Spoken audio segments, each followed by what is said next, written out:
Hi, we're here with Jennilynne Coley and continuing our series on hemp and CBD. So, various forms of hemp.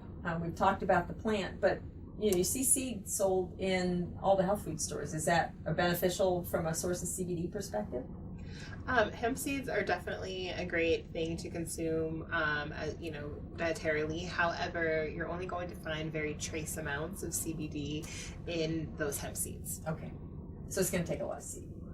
Yes. So it's still going to be better off with the way we eat today, probably to do the oils. Absolutely, because they're actually being extracted from the plant. So how do I know what oil is a good oil? I mean, there's a lot of sites now. From what I can tell, it's legal in all 50 states because it doesn't have the psychoactive.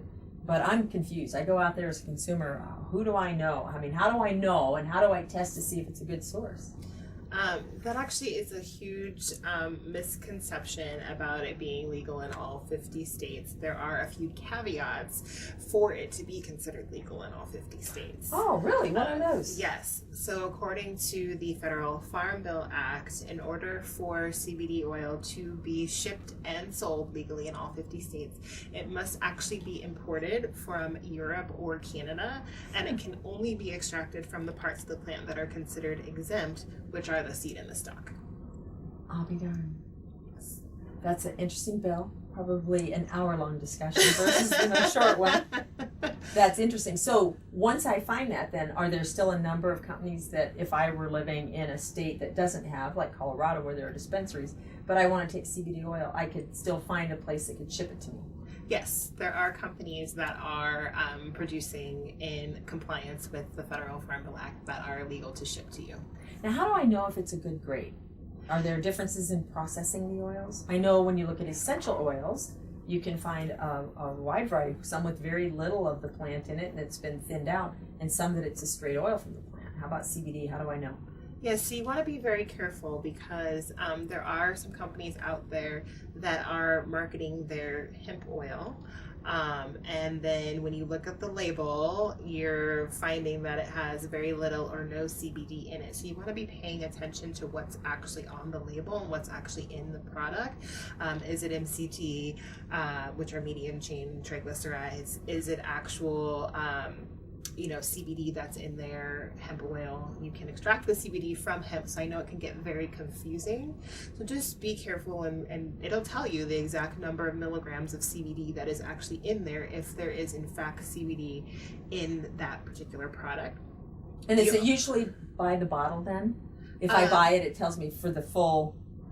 By the bottle or the tube, it'll tell you the total number of milligrams of CBD that is present in that particular container, and then it should have a breakdown of the serving size, so then you'll know how many milligrams per serving that you're getting out of that particular container. So it may appear that that bottle or that container is less expensive than another one, but there again, you have to look at how many milligrams of CBD are actually in there. What is your body actually getting?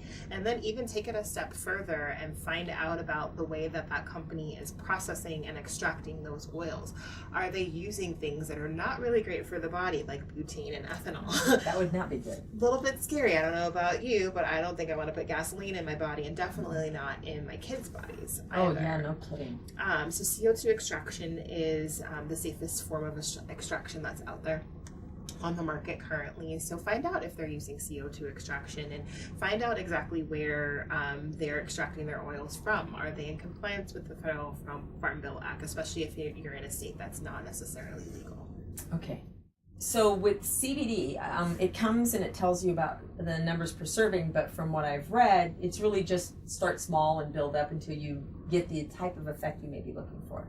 So can you take too much? Is there a danger point of taking too much CBD? Well, there's not really a necessarily recommended daily allowance that is widespread or generally accepted yet. What the research does show is that when it was a natural part of our food supply, they estimate that we were getting about 50 milligrams of CBD in our body per day just through our natural food supply. Oh, that's a good guideline. I like that. So that might be a general rule of thumb or a good place to start depending on whatever is going on with your body or your particular situation, and kind of just test it and play with it and see from there, because your body will know what it's asking for and how much more it requires. But no, there isn't a way to actually overdose on it or to take too much of it. Oh, wonderful. That's good to know. Well, thank you. I appreciate this guidance. This helps clarify a lot of questions that I've had. Takes a little confusion out. Thanks for your time.